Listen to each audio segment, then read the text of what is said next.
சிறுதானியத்தில் ஒன்று சோளம்ப்பா. சோளம் இந்த மாதிரி சாப்பிட்டீங்கன்னா வயிறு ஃபுல்லாக இருக்கும்ப்பா. ரொம்ப நேரம் பசிக்காது. வெயிட் லாஸுக்கும் ரொம்ப ஹெல்ப் பண்ணுப்பா. சோள மாவில் வந்து அயன் சத்து நிறையா இருக்கு. மசில்ஸ்க்கு ரொம்ப நல்லதுப்பா. உடம்புக்கும் ரொம்ப நல்லதுப்பா. வெயிட் லாஸுக்கும் ரொம்ப ஹெல்ப் பண்ணும். வாங்க எப்படி செய்யலான்னு பார்ப்போம். இப்பப்பா அம்மா வந்து சோள மாவு எடுத்திருக்கேன். இது தமிழில் வந்து சோளம்ப்பா, வெள்ளைச்சோளம். இங்கிலீஷில் வந்து ஜவார் ஃப்ளவர். இப்போ இது வந்து எல்லா பலசர கடையிலுமே கிடைக்குதுப்பா. நிறைய பேர் கேட்குறீங்க சோள மாவுனாக்க கார்ன்ஃப்ளவர் மாவான்னு. அது கிடையாது. இது சிறுதானியத்தில் ஒன்று சோளம், சிறுதானியத்தில் ஒன்று சோளம். நம்ம இதை வந்து நல்லா கழுவிட்டு இது காய போட்டு நம்ம மிஷினில் திரிச்சு கூட நம்ம வச்சுக்கலாம். இப்போ இதே இதிலே நம்மளுக்கு பலசர கடையிலே நம்மளுக்கு இதே மாதிரி நம்மளுக்கு மாவு கிடைக்கிது. அதனால அம்மா வந்து பலசர கடையில் தான் வாங்கியிருக்கேன் இந்த சோள மாவு. இப்போ இதில் வந்து நான் 1 கப் எடுத்துக்கிறேன். அளவு வந்து ஒரு 100 கிராமு. 1 கப் எடுத்திருக்கேன். 100 கிராம் அளவுக்கு சோள மாவு எடுத்திருக்கேன். இது வந்து ஒரு பவுலில் போட்டுக்குருவோம். இப்போ அம்மா வந்து ஒரு இடிக்கிற கல் வச்சுருக்கேன். இப்போ உங்கள் வீட்டில் இந்த கல் மாதிரி இப்படி இடிக்கிற கல் இருந்துச்சுன்னா வச்சுக்கோங்க, இல்லைன்னா மிக்சி ஜாரில் எடுத்துக்கோங்க. இப்போ இதில் வந்து அம்மா வந்து ஒரு பச்சை மிளகாய் இருக்கேன் காரத்துக்கு. இதை வந்து 2ஆக கட் பண்ணி போட்டுக்குவோம். ஓரளவுக்கு கொஞ்சம் 1 இன்ச் அளவுக்கு இஞ்சி எடுத்துக்கிட்டோம். இதையும் கொஞ்சம் கட் பண்ணி போட்டுக்குருவோம். பூண்டுப்பா, சின்ன பூண்டில் ஒரு 3 பூண்டு போட்டிருக்கேன். இதை போட்டுக்குருவோம். சீரகம் ஒரு 1/4 ஸ்பூன் போட்டுக்குருவோம். இப்போ இதை நல்லா இடிச்சுக்குருவோம். நல்லா இப்போ அம்மா வந்து நல்லா கல்லில் இடிச்சுக்கிட்டேன். இப்போ இதை வந்து நம்ம 1 கப்பு சோள மாவு எடுத்துருந்தோம் இல்லையா, இதில் போட்டுக்குருவோம். ஒரு மீடியமான வெங்காயம்ப்பா, இந்த அளவுக்கு வெங்காயம் எடுத்திருக்கேன். இதை வந்து நல்லா பொடிசாக கட் பண்ணியிருக்கேன். இப்போ இதையும் இதில் போட்டுக்குருவோம். இப்போ அம்மா வந்து கேரட்ப்பா, இந்த மாதிரி 2 கேரட்டு இதை வந்து அம்மா துருவிக்கிட்டேன். இது வந்து உங்களுக்கு நல்ல வெள்ளரிக்காய் வந்து நல்லா ஒரு மீடியமான காய் இந்த அளவுக்கு எடுத்திருந்தேன். இதையும் நல்லா துருவிக்கிட்டேன். நீங்கள் டெய்லி ஒரு வெள்ளரிக்காவை சாப்பிட்டிங்கன்னா நல்லா உடம்புல வெயிட் நல்லா குறையும்பா. இல்லை இந்த மாதிரியும் நம்ம வந்து சமைச்சும் சாப்பிட்டுக்கலாம். இப்போ ஒரு வெள்ளரிக்காவை நான் துருவி வச்சுருக்கேன். இதை இதில் போட்டுக்குருவோம். கேரட்டையும் துருவினதை போட்டுக்குருவோம். தண்ணி ஃபுல்லாக இதில் விட்டுருவோம். இது வெள்ளரிக்காவுடைய தண்ணி துருவினதில். இது முடக்கத்தான் கீரைப்பா. இது இந்த கீரை வந்து நல்லா இதில் வந்து நிறைய மருத்துவ குணம் இருக்குது. நம்மளுக்கு மூட்டு வலிக்கு, இடுப்பு வலிக்கு எல்லாத்தையும் குணப்படுத்தக்கூடிய கீரை. அம்மா வந்து முடக்கத்தான் கீரை வாங்கியிருக்கேன். நீங்கள் எந்த கீரை வேணாலும் வாங்கிக்கலாம். அரைக்கீரை, பொன்னாங்கண்ணி கீரை, நம்மளுக்கு எந்த கீரை கிடைக்குதோ அந்த கீரையை நீங்கள் சேர்த்துக்கோங்க. சரிங்களா? நீங்கள் எந்த கீரைனாச்சும் சேர்த்துக்கலாம் அந்த மாதிரி. இப்போ இதில் ஒரு பிடி எடுத்திருக்கேன்ப்பா. இப்போ இதை வந்து பொடியாக நறுக்கி போட்டுக்குருவோம். இப்போ அம்மா வந்து முடக்கத்தான் கீரையை நல்லா பொடியாக நறுக்கி போட்டுக்கிட்டேன். இப்போ இது வந்து கொத்தமல்லி இலை. இந்த கொத்தமல்லி இலையும் ஒரு பிடி நல்லா பொடியாக நறுக்கி போட்டுக்குருவோம். ஏன்னா கொத்தமல்லி இலை வந்து நம்ம உடம்புக்கு ரொம்ப ரொம்ப நல்லா குளிர்ச்சி, வெயிட் லாஸுக்கும் நல்லா ஹெல்ப் பண்ணுப்பா. கொத்தமல்லி இலையை எவ்வளோக்கு எவ்வளவு நம்ம உடம்புக்கு சேர்க்குறோமோ அவ்வளோக்கு அளவு நல்லா வெயிட்டை குறைக்கக்கூடியது. இதையும் நல்லா கட் பண்ணி பொடிசாக போட்டுக்குருவோம். கொத்தமல்லி இலையை பொடியாக நறுக்கி போட்டாச்சு. இப்போ வந்து கொஞ்சம் மஞ்சப்பொடி போட்டுக்குருவோம். 1/4 டீஸ்பூன் மிளகு பொடி போட்டுக்குருவோம். மிளகு பொடியும் மஞ்சள் பொடியும் நம்மளுக்கு சேரும்போது நல்லா வெயிட் லாஸ் பண்ண ரொம்ப யூஸ்ஃபுல்லாக இருக்கும்ப்பா. கொஞ்சம் பெருங்காய பொடியும் போட்டுக்குருவோம். இப்போப்பா எலுமிச்சம்பழத்தில் அரை பழத்தில் ஒரு 1/4 பழம் நம்ம இதில் சாறு எடுத்துக்குருவோம். எலுமிச்சம்பழத்தில் வைட்டமின் சி இருக்குப்பா. அதனால் நம்ம சாப்பிடும் போது கொஞ்சம் டேஸ்ட்டாக இருக்கும், நல்லா டேஸ்ட்டாக இருக்கும். இப்போ தேவையான அளவுக்கு உப்பு போட்டுக்குருவோம். இப்போ எல்லாத்தையும் இதை மிக்ஸ் பண்ணிடுவோம்.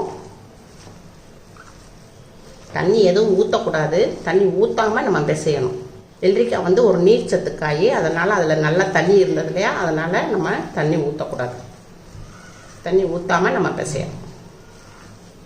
இப்போப்பா அம்மா ஒரு விட்டு தண்ணி விடலை. நல்லா கரெக்டான அளவுக்கு பாருங்கள், கரெக்டான நல்லா தண்ணி பசையோடு தான் இருக்குது. வெள்ளரிக்காயில் உள்ள தண்ணி பசையோடு. அதனால் ஒரு விட்டு தண்ணி விடலை.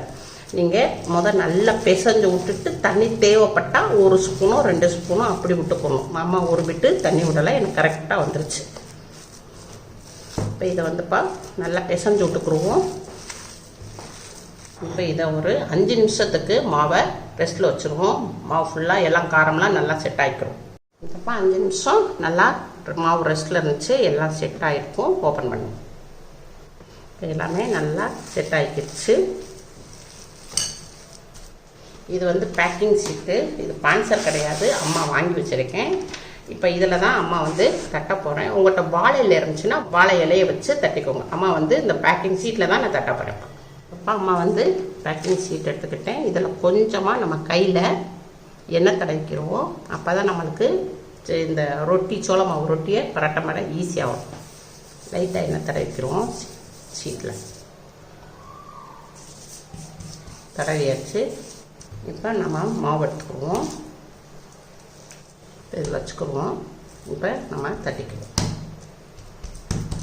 ரொட்டி மாதிரி சப்பாத்தி மாதிரி ஷேப் வராது உங்களுக்கு, ஓரத்தில் நம்மளுக்கு கட் கட்டாக தான் ஆகும். அதை நம்ம ஷேப் பண்ணிக்குவோம்.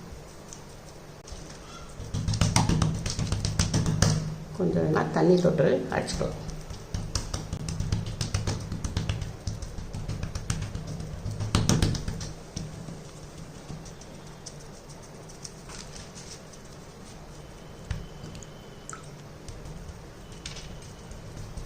நல்லா ஓரத்தில் நம்ம நல்லா தட்டி விட்டோம்னா நல்லா எசவு கொடுக்கும்.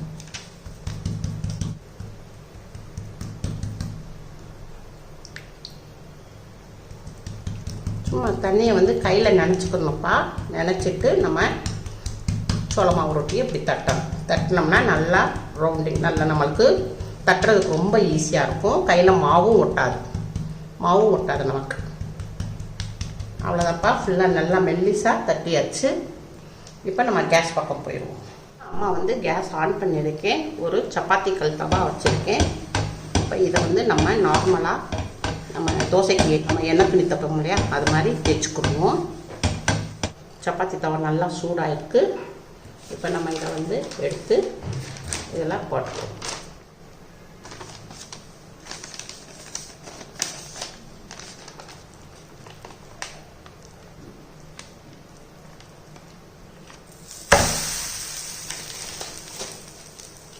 இப்போ வேகட்டும்ப்பா, கொஞ்சம் ஒரு 2 நிமிஷத்துக்கு நல்லா வேகட்டும். இப்போ லைட்டாக வெந்துக்கிட்டு வருதுப்பா. நம்ம வந்து கொஞ்சமாக லைட்டாக ப்ரஷ் வச்சு லைட்டாக இதை வந்து தேய்ச்சி விட்டுக்குவோம். எண்ணெயை வச்சு ப்ரஷ்ஷில் வச்சு தேய்ச்சி விட்டுக்குவோம். லைட்டாக ப்ரஷ் இருந்தால் ப்ரஷ் வச்சு தேய்ச்சிக்கோங்க, இல்லைன்னா ஒரு 1/4 டீஸ்பூனு நல்லெண்ணெய் விட்டுக்கோங்க. இது நல்லெண்ணெய் தான்ப்பா இது.